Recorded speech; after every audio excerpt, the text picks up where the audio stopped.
नमस्कार दोस्तों, स्वागत है एक बार फिर से आज की बड़ी और ताजा खबरों में। आपको बता दें कि मोदी सरकार के बजट पर भड़के राहुल गांधी, बताया मित्रों वाला बजट। वहीं मोदी सरकार के बजट को विपक्ष ने चुनाव से जोड़ा। मल्लिकार्जुन खड़गे और ममता बनर्जी ने बोला जबरदस्त हमला। वहीं तेजस्वी यादव ने मोदी सरकार के बजट को बताया झूठ का पुलिंदा। बोले ना नौकरी, ना किसानों की आय दोगुनी और ना ही सबको घर। वहीं 6 फरवरी को होगा एमसीडी के मेयर का चुनाव। एलजी ने नई तारीख की कर दी घोषणा। वहीं सिगरेट, सोना चांदी हुआ महंगा, खिलौना और मोबाइल पार्ट्स होंगे सस्ते। वित्त मंत्री ने कर दिया बड़ा ऐलान। और भी बड़ी खबरों को जानने के लिए वीडियो के एंड तक बने रहिए हमारे साथ। बस आपसे निवेदन है, कृपया वीडियो को लाइक कर दें, चैनल को सब्सक्राइब कर लें और घंटी बटन भी दबा दें। ये पहली बड़ी खबर है, मोदी सरकार के बजट पर भड़के राहुल गांधी, बताया मित्रों वाला बजट। ये आपको बता दें कि वित्त मंत्री निर्मला सीतारमण ने बुधवार को वित्त वर्ष 2023-24 का बजट पेश किया। बजट पर कांग्रेस सांसद राहुल गांधी ने अपनी प्रतिक्रिया दी। उन्होंने बजट को मित्रकाल का बजट करार दिया। राहुल गांधी ने ट्वीट किया कि मित्रकाल बजट में नौकरियां पैदा करने के लिए कोई विजन नहीं, महंगाई से निपटने की कोई योजना नहीं, असमानता को दूर करने का कोई भी इरादा नहीं। राहुल गांधी ने आगे कहा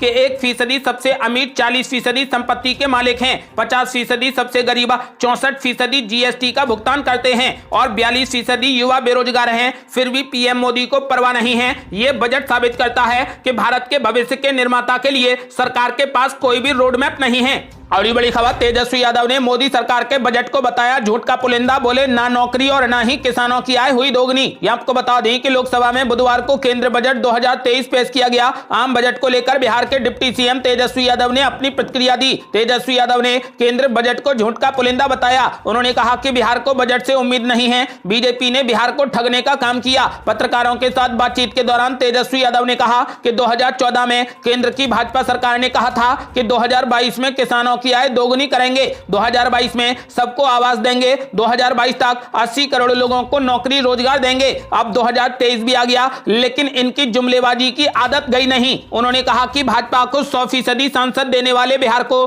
भाजपाइयों ने बजट में फिर से ठगा है। तेजस्वी यादव ने कहा कि प्रधानमंत्री देश की जनता के साथ 8 सालों में कई तरीके के वादे कर चुके हैं, अब कितना वो पूरा हुआ है ये जनता भी जानती है।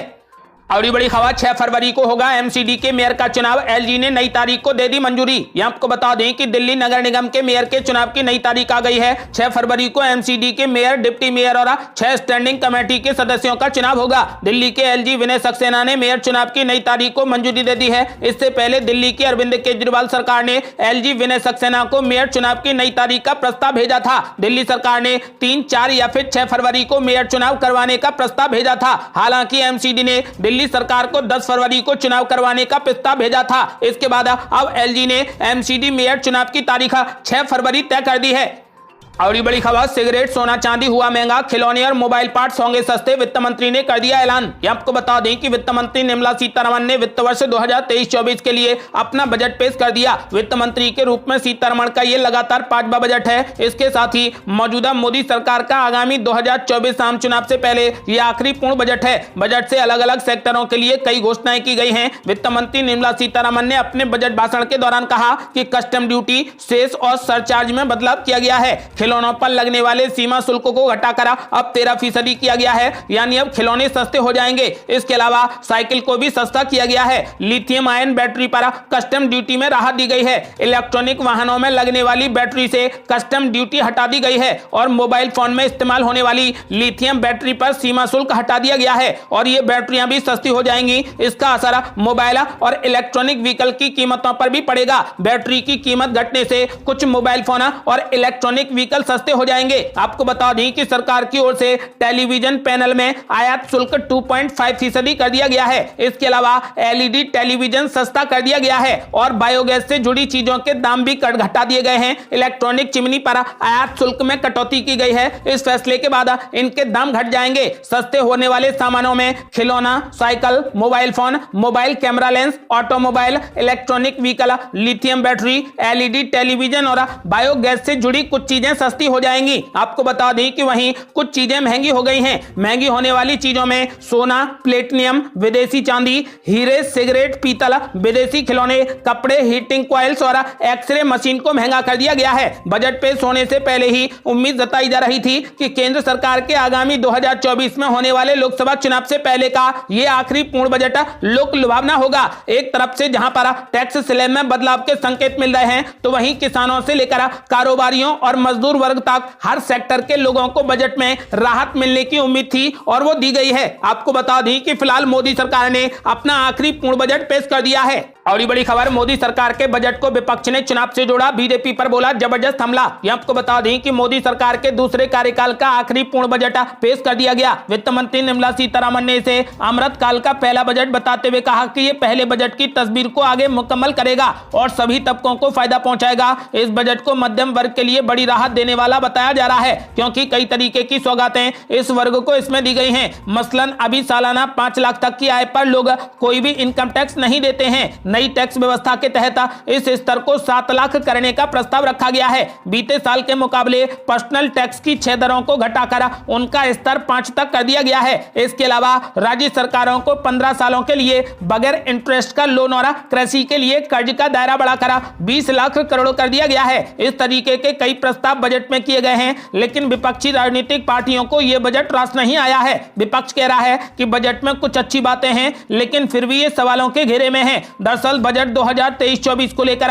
विपक्षी पार्टियां और नेता राहत देने की वजह से इसकी तारीफ तो कर रहे हैं, लेकिन कमियां भी गिना रहे हैं। कांग्रेस पार्टी की बीजेपी से अदावत छुपी नहीं है। कभी देश की सत्ता में काबिज रही कांग्रेस पार्टी के नेता राहुल गांधी दिल्ली की कुर्सी के लिए भारत जोड़ो यात्रा निकाल रहे हैं, तो विपक्ष को एकजुट करने की भी पुरजोर कोशिशों में लगे हैं। कांग्रेस ये कह रही है कि नरेंद्र मोदी ने बीते साल का बजट पेश करा, जो तारीफ बटोरनी थी वो बटोर चुकी है, लेकिन अब उसकी हकीकत सामने आ रही है। ये बजट देश में 2023 के राज्यों में होने जा रहे चुनावों की पिच तैयार करने का जरिया बना है। आपको बता दें कि कांग्रेस पार्टी ने बजट को लेकर कहा कि यह हवाई वादों का जुमला है और काम का नामो निशान यहां कम ही रहता है। यह हमेशा से ही बीजेपी की शानदार रणनीति है। कांग्रेस पार्टी अध्यक्ष मल्लिकार्जुन खड़गे तो साफ तौर पर बजट 2023 पर हमलावर दिखे। मल्लिकार्जुन खड़गे ने कहा कि यह बजट केवल चुनाव को ध्यान में रखकर पेश किया गया है, देश को ध्यान में रखकर नहीं।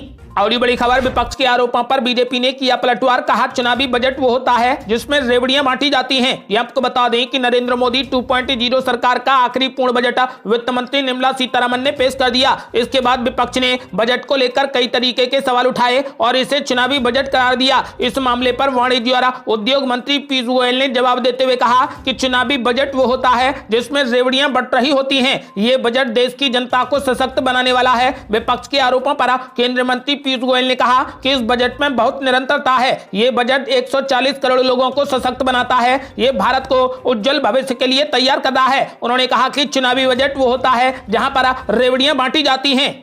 और बड़ी खबर, बजट पर पूर्व वित्त मंत्री पी चिदंबरम ने भी बोला जबरदस्त हमला। बोले गरीब और बेरोजगार युवाओं को नहीं मिला कोई भी लाभ। यह आपको बता दें कि पूर्व वित्त मंत्री पी चिदंबरम ने कहा कि यह जनता से कटा हुआ बजट है। पी चिदंबरम ने कहा कि वित्त मंत्री ने अपने भाषण में बेरोजगारी, गरीबी, असमानता का एक बार भी जिक्र नहीं किया। बजट से गरीब, बेरोजगार, युवा, करदाताओं को कोई भी लाभ नहीं हुआ है। पूर्व वित्त मंत्री ने कहा कि नई कर व्यवस्था को डिफॉल्ट विकल्प बनाना अनुचित है। आम करदाता को पुरानी कर व्यवस्था में जो मामूली सामाजिक सुरक्षा मिलती थी, ये उस पर चोट है। उन्होंने कहा कि ये एक संवेदनहीन बजट है जिसने अधिकतर लोगों की उम्मीदों को ठेस पहुंचाई है।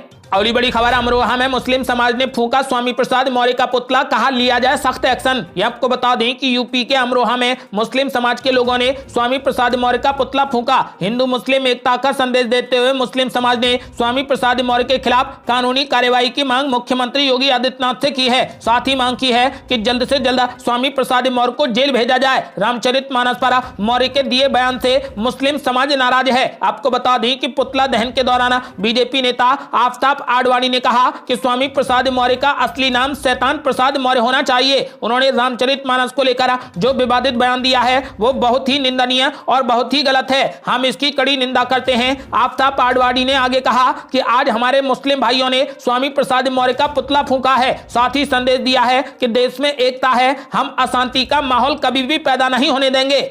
और बड़ी खबर, बजट पर भड़की ममता दीदी, बोली मुझे आधा घंटा दें, मैं बताऊंगी कैसे तैयार होता है गरीबों का बजट। ये आपको बता दें कि केंद्रीय वित्त मंत्री निर्मला सीतारमण ने बुधवार को देश का आम बजट पेश किया है। इस बजट में गरीब, अमीर और मध्यम वर्ग को लेकर कई अहम स्कीमों की घोषणा की गई, लेकिन प्रमुख विपक्षी दलों ने बजट को जन विरोधी और निराशाजनक बताया। पश्चिम बंगाल की मुख्यमंत्री ममता बनर्जी ने केंद्रीय बजट को जन विरोधी करार देते हुए बुधवार को कहा कि इसमें गरीबों का ध्यान नहीं रखा गया है। बीरभूम जिले के बोलपुर में एक सरकारी समारोह को संबोधित करते हुए उन्होंने दावा किया कि आयकर स्लैब में बदलाव से किसी की मदद नहीं होगी। उन्होंने कहा कि यह केंद्रीय बजट भविष्यवादी नहीं है और पूरे तरीके से अवसरवादी, जन विरोधी तथा गरीब विरोधी है। यह केवल एक वर्ग के लोगों को लाभान्वित करेगा। यह बजट देश की बेरोजगारी के मुद्दे को हल करने में मदद नहीं करेगा। इसे 2024 के लोकसभा चुनाव को ध्यान में रखते हुए तैयार किया गया है। ममता बनर्जी ने बजट की आड़ में सरकार पर निशाना साधते हुए कहा कि आयकर स्लैब में बदलाव से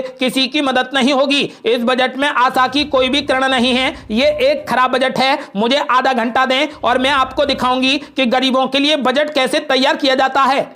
बड़ी खबर, मुजफ्फरनगर में धरने पर बैठे किसानों ने निकाला पैदल मार्च। चरण सिंह टिकैत बोले आंखें खोले प्रशासन। ये आपको बता दें कि उत्तर प्रदेश के मुजफ्फरनगर जनपद में भारतीय किसान यूनियन का अनिश्चितकालीन धरना चल रहा है। इस बीच किसानों ने अपनी मांगों को लेकर नगर में पैदल मार्च निकाला। इस मार्च में भारतीय किसान यूनियन के प्रवक्ता राकेश टिकैत के बेटे चरण सिंह टिकैत भी शामिल हुए। चरण सिंह टिकैत ने कहा कि मार्च को लेकर युवाओं में काफी जोश है। ये मार्च हमने प्रशासन की आंखें खोलने के लिए निकाला है। मुजफ्फरनगर में चल रहे किसानों के अनिश्चितकालीन धरने के चौथे दिन किसानों ने पैदल मार्च निकाला। ये मार्च धरना स्थल राजकीय इंटर कॉलेज के मैदान से चलकर नगर के मुख्य मार्गों से होता हुआ शिव चौक पर पहुंचा, जहां किसानों ने भगवान शिव की पूजा अर्चना भी की। इसके बाद ये मार्च वापस धरना स्थल पर लौट आया। किसानों के इस फुट मार्च के दौरान नगर में जगह जगह नगरवासियों ने किसानों पर फूलों की वर्षा कर उनका स्वागत किया। दरअसल किसानों के अनिश्चितकालीन धरने को लेकर 4 दिन पूरे हो चुके हैं, लेकिन प्रशासन इनकी सुनने को तैयार नहीं है। राकेश टिकैत के बेटे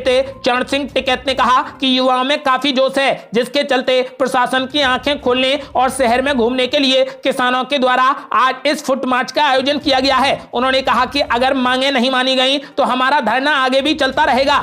और ये बड़ी खबर, हिंदू राष्ट्र को लेकर धीरेन्द्र शास्त्री ने कर दिया बड़ा ऐलान। बोले सभी सनातनी हो जाएं एकजुट। ये आपको बता दें कि विवादों में घिरे बागेश्वर धाम के धीरेन्द्र कृष्ण शास्त्री लगातार सुर्खियों में बने हुए हैं। धीरेन्द्र कृष्ण शास्त्री पर अंधविश्वास फैलाने का आरोप है, जिस पर उन्होंने कहा कि वो कोई चमत्कारी आदमी नहीं है, वो केवल सनातन परंपरा का पालन करते हैं और भगवान बालाजी के भक्त हैं। इस बीच अब उन्होंने एबीपी न्यूज से खास बातचीत में कहा कि देश में सनातन धर्म के खिलाफ बड़ी साजिश चल रही है और इसके खिलाफ आवाज उठानी होगी। धीरेन्द्र शास्त्री ने कहा कि मैं हिंदू राष्ट्र के बारे में हमेशा से बात करता रहा हूं और आगे भी करता रहूंगा। देश में कुछ लोग सनातन धर्म के खिलाफ साजिश रच रहे हैं और हमें इसको बचाने के लिए आवाज उठानी होगी। धीरेन्द्र शास्त्री ने कहा कि मैं सनातन धर्म और हिंदू राष्ट्र के लिए अपनी आवाज उठाता रहूंगा। बागेश्वर धाम के धीरेन्द्र शास्त्री ने इस दौरान रामचरितमानस पर चल रहे विवाद को लेकर कहा कि लोग किस तरीके की बातें करते हैं, सुनकर दुख होता है। प्रतियां को जलाना बेहद निंदनीय है और यह साफ जाहिर करता है कि सनातनियों को टारगेट करने के लिए,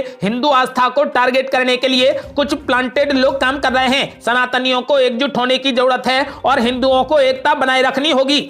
और ये बड़ी खबर, उमर अब्दुल्ला का बड़ा ऐलान। बोले मैं काफी दुखी हूं क्योंकि मेरे कुछ राजनीतिक दोस्त भारत जोड़ो यात्रा में शामिल नहीं हुए। ये आपको बता दें कि कांग्रेस की भारत जोड़ो यात्रा का समापन हो चुका है। तो वहीं जम्मू कश्मीर के पूर्व मुख्यमंत्री उमर अब्दुल्ला ने कहा कि उन्हें इस बात की काफी निराशा है कि उनके कुछ राजनीतिक मित्रों ने यात्रा से दूरी बना ली और वो शामिल नहीं हुए। यहाँ तक कि कई राजनीतिक पार्टियों ने भी भारत जोड़ो यात्रा से दूरी बनाए रखी। न्यूज वेबसाइट इंडिया टुडे को दिए गए एक इंटरव्यू में उन्होंने कहा कि जिन पार्टियों ने इस यात्रा से दूरी बनाई उन्हें गंभीरता से सोचना चाहिए कि ऐसा क्या था जिसने उन्हें इस तरीके का निर्णय लेने पर मजबूर कर दिया। ऐसा इसलिए क्योंकि यह यात्रा ना तो प्रधानमंत्री पद के उम्मीदवार के लिए थी और ना ही चुनावी गठबंधन बनाने के लिए थी। यह केवल देश को संदेश देने के लिए थी कि राष्ट्र के प्रति सोचने के लिए और भी कई तरीके हैं। उमर अब्दुल्ला ने इस इंटरव्यू में आगे कहा कि यह आश्चर्यजनक था कि जिन पार्टियों ने कहा कि वे बीजेपी विरोधी हैं और दावा करते हैं कि सभी धर्मों को समान रूप से मानते हैं, वो भी इस यात्रा से दूर रहे। उनका तो संदेश भी एकता के बारे में था। उन्होंने कहा कि उन्हें कुछ राजनीतिक पार्टियों से तो उम्मीद थी कि वो नहीं शामिल होंगी, लेकिन मेरे कुछ राजनीतिक मित्रों ने भी इससे दूरी बनाई। ये काफी हैरान करने वाला है। और ये बड़ी खबर, इतिहासकार रामचंद्र गुहा का बड़ा ऐलान। बोले सिर्फ यात्रा निकालने से नहीं चलेगा काम, कांग्रेस को हासिल करने होंगे वोट। ये आपको बता दें कि कांग्रेस की भारत जोड़ो यात्रा को लेकर मशहूर इतिहासकार रामचंद्र गुहा ने कहा कि सिर्फ इससे मकसद पूरा नहीं होगा। उन्होंने कहा कि कांग्रेस को यदि लोकतंत्र को मजबूत करना है तो केवल मार्च निकालने से कुछ नहीं होगा, बल्कि वोट भी हासिल करने होंगे। उन्होंने कहा कि देश में स्वस्थ लोकतंत्र को फिर से जिंदा करने के लिए कांग्रेस को मजबूत बनाना जरूरी है। उन्होंने कहा कि यह केवल मार्च निकाल कर नहीं बल्कि मत हासिल करके होगा। गुहा ने यहां अपनी पुस्तक इंडिया आफ्टर गांधी के तीसरे संस्करण के विमोचन के अवसर पर कहा कि स्वस्थ लोकतंत्र जिसमें कोई एक पार्टी विपक्ष को ना चलाए, जैसा कि भारत ने 1970 के दशक के अंत से 2014 तक देखा है। अपनी बात को पुष्ट करने के लिए गुहा ने कहा कि अन्य सभी दलों के बीच में वो कांग्रेस पार्टी ही थी जिसने 2019 के लोकसभा चुनावों में भाजपा को 191 सीट पर आमने सामने टक्कर दी थी। रामचंद्र गुहा ने कहा कि कांग्रेस को प्रभाव को हम इससे समझ सकते हैं कि देश के 8 से 12 राज्यों में वो पहले या दूसरे नंबर की पार्टी है। गुहा ने कहा कि 2024 के आम चुनाव में भी ऐसा ही होगा। उन्होंने कहा कि जेडीयू, आम आदमी पार्टी, डीएमके और टीएमसी जैसे दल भाजपा के मुकाबले मध्य प्रदेश, छत्तीसगढ़, राजस्थान, उत्तराखंड, कर्नाटक और हिमाचल प्रदेश जैसे राज्यों में नहीं है। गुहा ने कहा कि 2019 में 191 सीटों पर कांग्रेस ने भाजपा को टक्कर दी थी, जिनमें से 16 पर ही उसे जीत मिली थी। इस तरीके की उसकी सफलता की दर महज 8% ही थी। यदि गठबंधन दलों की ओर से उसे साथ मिलता होता तो फिर कांग्रेस पार्टी जीत सकती थी। उन्होंने कहा कि अब भी ऐसा हो सकता है कि यदि विपक्ष कांग्रेस पार्टी का साथ दे तो यह दोबारा हो सकता है। आपको बता दें कि उन्होंने कहा कि सिर्फ यात्रा निकालने से काम नहीं चलेगा, बल्कि कांग्रेस को वोट भी हासिल करने होंगे। आपका क्या मानना है? क्या विपक्ष 2024 में एकजुट हो पाएगा? अपनी राय हमें वीडियो लाइक कर कमेंट बॉक्स में जरूर दें। ऐसी ही ताजा और न्यू अपडेट जानने के लिए हमारे चैनल को लाल बटन दबाकर सब्सक्राइब करें और घंटी बटन भी दबा दें। जल्दी मिलते हैं बड़ी अपडेट के साथ, तब तक के लिए जय हिंद, जय भारत।